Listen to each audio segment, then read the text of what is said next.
كلمات الله التامات من غضبه وعقابه ومن شر عباده ومن حمزات الشياطين وأن يهدرون.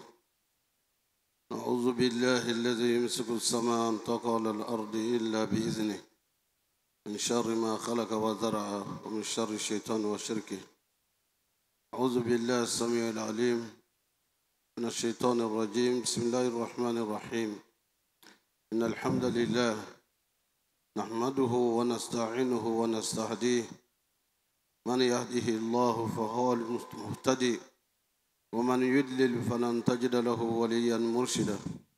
نشهد أن لا إله إلا الله ولي الصالحين ونشهد أن محمدا عبده ورسوله.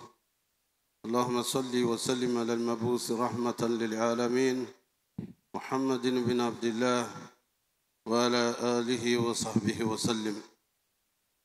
اللهم الحمنا رشدنا مراشد أمورنا ونعوذ بك من شرور أنفسنا وسيئات أعمالنا. ربنا اتم لنا نورنا واغفر لنا إنك على كل شيء قدير. رب زدنا ولا تنقصنا. رب زدنا علما والحقنا بالصالحين. Chers frères et sœurs, Allah subhanahu wa ta'ala nous dit dans le Saint-Coran, Bismillahirrahmanirrahim, wa zakir fa inna zikra tanfa'ul mu'minin. Rappelez, car le rappel est utile aux croyants sincères. En effet, Allah subhanahu wa ta'ala nous rappelle constamment et il nous dit dans le Saint-Coran, Bismillahirrahmanirrahim, laqad kana lakum fi rasulillah uswatun hasana. Vous avez en la personne du messager d'Allah, le prophète Mohammed sallallahu alayhi wa sallam, un meilleur exemple dans tous les domaines de la vie. Pour la recherche du bonheur dans ce monde d'ici-bas et la félicité dans le delà avec le gain du paradis, le modèle que Allah nous a montré, c'est le prophète Mohammed sallallahu alayhi wa sallam. Et il nous dit وَمَا أَتَاكُمُ الرَّسُولُ فَخُذُوهُ وَمَا نَهَاكُمْ عَنْهُ فَانْتَهُوا. Ce que le messager d'Allah vous recommande de faire, faites-le.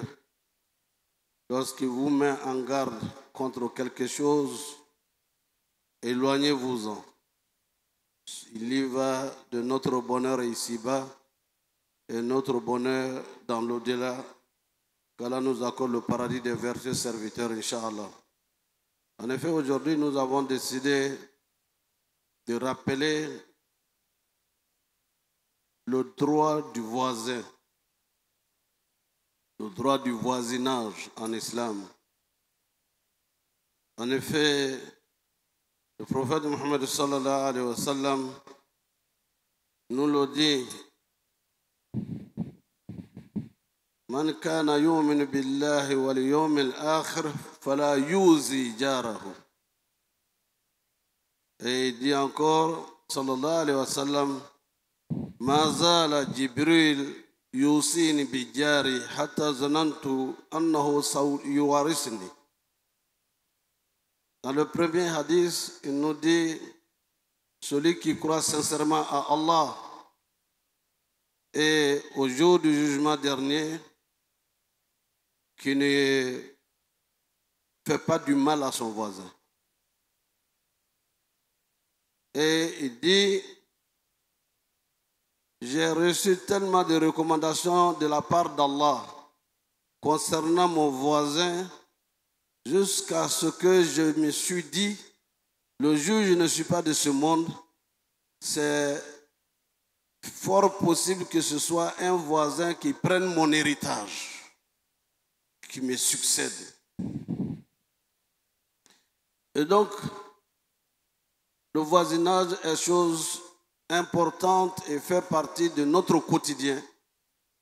C'est pour cela un auteur dit dans son livre, Khalil Gibran, Adjar Kabla Dar, que le choix doit être d'abord de choisir qui sera mon voisin avant de construire une maison. Parce que le voisin peut être un facteur qui te rapproche de Dieu et qui t'amène au paradis, comme à cause du voisin, tu peux être amené à être désagréable à Dieu et d'avoir l'enfer, qu'Allah nous en épargne. Ici donc, la notion du voisinage en islam, qu'est-ce que le voisin? C'est une notion assez large. Le voisin, c'est celui qui est à votre droite lorsque vous êtes assis là, jusqu'à la limite de où vos yeux peuvent voir, à la droite comme à la gauche. C'est aussi le voisin, votre maison, jusque vous comptez jusqu'à combien à votre droite qui sont vos voisins et pareillement à votre gauche. Le voisin, c'est celui qui partage le même bureau que vous. Le voisin, vous voyagez ensemble en voiture, en train, en avion, c'est aussi votre voisin. Votre voisin, c'est celui qui est dans la même classe que vous, qui sont à votre gauche ou bien à votre droite, c'est aussi votre voisin. Et le prophète sallallahu alayhi wa sallam ne nous laisse pas au hasard sans donner des indications, des enseignements qui nous permettent d'être positifs et de ne pas causer des actes qui peuvent nous être préjudiciables dans notre vie ici-bas et notre vie dans l'au-delà. Le messager d'Allah sallallahu alayhi wa sallam, prenons un cas vraiment très typique. Le messager avait un voisin à la Mecque. Ce voisin était désagréable. Tout ce qu'il avait comme tas d'immondices, ou bien lorsqu'il balayait sa maison et sa cour, il venait déposer les ordures dans la cour du prophète sallallahu alayhi wa sallam. Et le messager ne s'en plaignait pas. Quand il vient déposer, lui, il prend et va déposer au dépotoir. Ce voisin tombe malade. Ça fait une semaine ou quelques jours, je ne fais pas la corvée de ramasser les ordures que je reçois de mon voisin. Qu'est-ce qu'il a? Apparemment, on ne le voit pas. Est-ce qu'il a voyagé? Le prophète se déplace pour aller voir chez le voisin et constater qu'il est malade. Voisin, que Dieu te guérisse, que Dieu t'accorde la bonne santé, que Dieu il prie pour le voisin. Le voisin lève les yeux et demande qui êtes-vous? Il dit c'est votre voisin Mohammed. Mohammed, le voisin qui est là. Ashhadu an la ilaha illallah wa ashhadu anna Muhammadan Rasulullah. Je témoigne qu'il n'y a de Dieu qu'Allah et que toi, Mohammed, tu es le messager d'Allah. Idfa billati hiya ahsan. Repousser le mal par le bien. Le bien efface les effets du mal. Et le prophète sallallahu alayhi wa sallam nous recommande ainsi que le voisin a des droits sur nous. De sécurité et de le sécuriser. Man kana yu'minu billahi wal yawmil akhir fala yuzi jarahu. Celui qui croit en Allah et qui croit au jour du jugement dernier, qui ne nuise pas à son voisin. Dans cet enseignement que le prophète a reçu sallallahu alayhi wa sallam, lorsqu'il avait qu'on préparait chez lui, il recommandait d'aller donner de la nourriture aux voisins. pour partager ce qu'il a chez lui et que cela soit un modèle pour les autres musulmans que nous sommes. Sûrement et certainement que nos parents, certainement leur savoir en islam n'était pas aussi abondant, mais nos parents, lorsqu'il y avait à manger, ils se renseignaient, est-ce qu'il y a eu du feu chez le voisin? On apportait à manger une partie du repas chez le voisin. Sans que cela ne devienne pour le voisin un objet de raillerie ou de quoi que ce soit. Tellement l'islam tient à cette cohabitation pacifique. Cela passe par le matin se lever, on vient de la mosquée, on salue le voisin. Une recommandation. Le devoir de saluer son voisin, de prier pour lui. Alors, ce que nous voyons aujourd'hui, et je crois que de mieux en mieux, les gens commencent à comprendre les nuisances sonores. On organise un orchestre à côté et le voisin n'arrive pas à dormir. L'islam demande aux musulmans de ne pas s'adonner à un tel comportement. Il est interdit de chercher à voir derrière la clôture sur le voisin ce qui s'y passe. À plus forte raison, chercher à savoir les secrets ou l'intimité de ce qui se passe chez le voisin. D'où la notion de sécuriser le voisin. Le prophète sallallahu alayhi wa sallam, en tenant au droit du voisin, en fait un article de foi. Celui qui croit en Allah et qu'il sait qu'après la mort, il a besoin de paradis, qu'il honore son voisin. Falyukrim jarahu.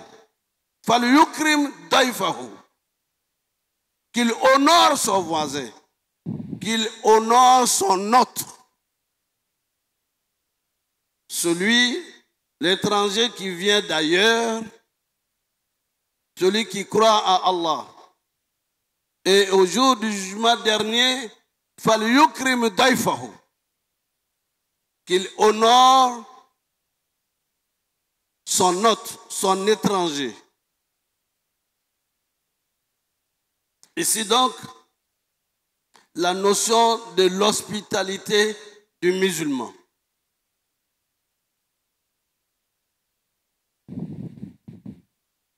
Le droit du voisin, c'est se donner la main,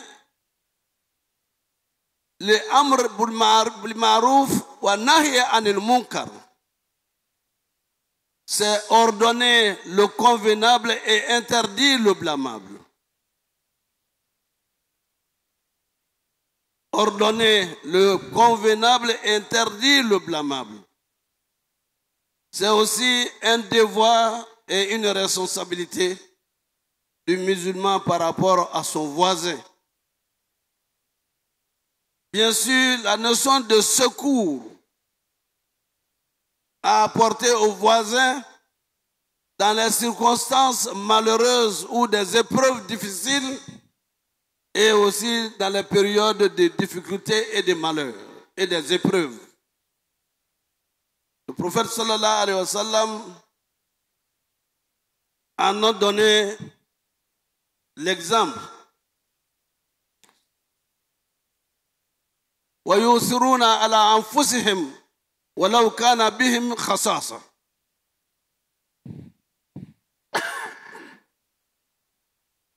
Ils préfèrent le bonheur de l'autre, même quand il est dans le besoin. Et le prophète sallallahu alayhi wa sallam l'a appliqué par rapport aux 2 tribus de Médine. Al-Muhajiroun ou Al-Ansar.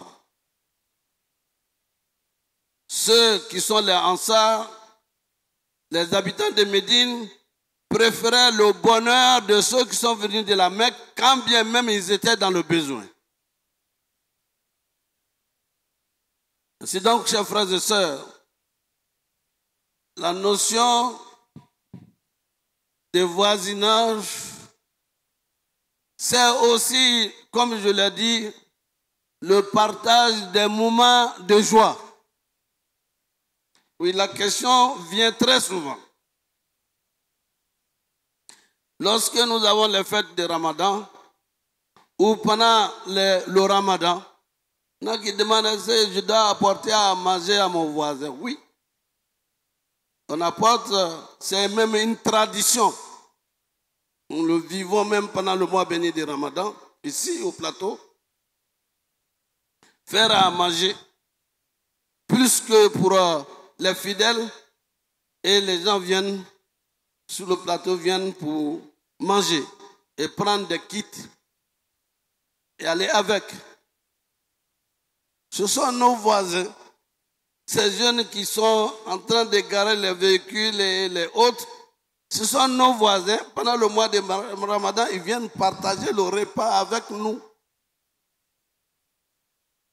Et chemin faisant, il y en a qui viennent dire, moi je suis là depuis 5 ans, je vais maintenant me convertir à l'islam. Pourquoi vous voulez? Et ça, c'est une habitude que j'ai connue de l'imam Youssouf. Demandez aux gens, mais pourquoi tu veux te convertir à l'islam? Je veux me convertir à l'islam. Je suis ici comme un enfant des imams et je me sens en famille. C'est pourquoi je veux devenir musulman. Le voisinage laisse un impact. Et là encore, le prophète Mohammed sallallahu alayhi wa sallam demande aux musulmans d'être pour ses voisins comme le vendeur de musc, le vendeur de parfum. Et celui qui vient, qui est votre voisin, s'il n'en achète pas, il ira avec une bonne odeur. Ne soyez pas comme l'employé de la forge. Celui qui vient s'asseoir avec vous, s'il ne part pas avec une étincelle du feu qui a brûlé une partie de votre habit, et vous irez au moins avec l'odeur de la forge. Cela ne veut pas dire que le métier en lui-même n'est pas noble. Ce sont ceux-là aujourd'hui qui sont les industriels, vendeurs de véhicules et de choses ailleurs. Et nos forgerons fabriquent des fusils et des mitrailleurs et peuvent le faire. Ils en font la démonstration lors des conquêtes de Samori. Je ne vais pas parler de cela. Mais je vais dire, dans la morale, ce que le prophète veut dire, sallallahu alayhi wa sallam, quand le musulman a des voisins, même si c'est momentané, que le voisin parte avec une idée positive de celui qu'il a pratiqué pendant quelques heures. Et de laisser dans son esprit quelque chose de positif, verbalement ou dans le comportement. Et je l'ai expérimenté, ou peut-être sans le vouloir. Pendant les voyages, on arrive à faire beaucoup de zikr. Au moment où on se quittait, 7 heures après, ceux qui étaient, un voisin qui était à côté en partant, il me dit merci pour les prières. Et quelle prière? Mais le fait de me voir en train de faire des zikr et ne pas peut-être parler, l'inspire que j'étais en train de prier et merci pour les prières. Lorsque le musulman a un voisinage, faisons en sorte que même si on est en cour commune, que ceux qui sont nos voisins partagent du bien avec nous. Parce que nous avons beaucoup de choses en commun. Nous avons les enfants à éduquer ensemble. Nous avons à conseiller et accompagner les enfants ensemble. Un des enfants peut avoir une situation sociale meilleure Et nous tous dans la cour, nous dirons c'est notre enfant. C'est notre enfant. Provient de quoi? Du bon voisinage et surtout ce qu'on a apporté. Avec un jeune plus ou moins handicapé qu'on appelait américain artiste. Il est venu se convertir à l'islam. On lui a dit, pourquoi tu t'es converti à l'islam? Je me suis converti à l'islam. Mon père est décédé très tôt et moi, handicapé, je vais à l'école. C'est le voisin de mon père qui est devenu notre père, le père de famille. C'est lui qui payait mes écoles, mes fournitures pour aller à l'école. Et c'est lui qui s'est occupé de moi pour aller au collège. Qu'est-ce que j'ai pu lui apporter? Il ne vit plus. J'ai pensé à ce monsieur qui le faisait pour Dieu, Allah. Et c'est pour cette raison qu'en souvenir de cette générosité, de voir le devoir de s'occuper de la famille de son voisin, que je suis venu à l'islam. Encore, pour nous dire que le musulman doit être comme un vendeur de musc et de parfums. Si vous n'avez pas donné autre chose que la personne parte avec une bonne odeur de votre cohabitation ensemble. Et c'est ce qui favorise et qui va favoriser et qui favorise la cohésion sociale, la cohabitation pacifique. Et faire en sorte qu'on ne nuise pas aux autres, mais qu'on apporte de ce que nous pouvons apporter de positif, n'est-ce pas, aux autres, qu'ils soient musulmans ou qu'ils ne le soient pas. L'autre question que certains aussi ont posée ces temps-ci, en fin d'année, oui, nos voisins ne sont pas musulmans, cette fête-là n'est pas, est-ce qu'elle est une fête musulmane ou non? À partir du moment où nous partageons nos fêtes de Tabaski et de Ramadan et qu'ils viennent nous saluer ou bien on mange ensemble et on leur donne une partie de notre viande pour certaines choses, c'est pour manifester notre affection humaine. L'humanisme doit être également l'un des caractères de noblesse de l'islam. Et cette générosité et de partage nous amène à leur dire bonne fête. À leur dire bonne fête. Et dire meilleurs vœux de bonne santé. Que Allah nous accorde plusieurs années à venir. Cela n'engage pas notre foi. Nous demeurons ce que nous sommes en tant que musulmans.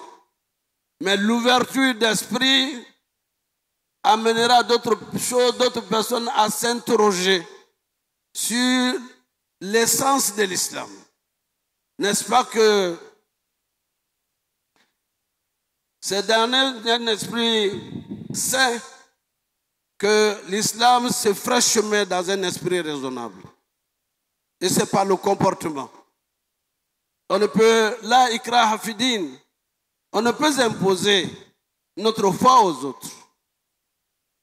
Et c'est par la persuasion, quelquefois par l'impact de cette générosité, qu'on arrive à faire des amis et de cette amitié, on arrive à agrandir le cercle de l'islam. Le musulman est un homme de paix, comme la musulmane est une personne de paix, d'amour, de fraternité, d'ouverture pour que notre religion soit connue à travers notre comportement. Oui, le comportement. Et c'est ce qui a fait la noblesse du prophète sallallahu alayhi wa sallam. Laqad kana lakum fi rasulillahi uswatun hasana. Il est le modèle parfait et que nous devons imiter matin, midi et soir. Que le voisinage soit une opportunité et non une contrainte. Et s'il y a contrainte, c'est celle de leur apporter et d'apporter ce que nous pouvons apporter de mieux. Que le Seigneur de monde nous guide dans le droit chemin, qu'il nous guide dans le chemin de ceux qu'il a comblés de ses bienfaits. أقول قولي هذا واستغفر الله لي ولكم ولسائر المسلمين من كل ذنب فاستغفروه إنه هو الغفور الرحيم.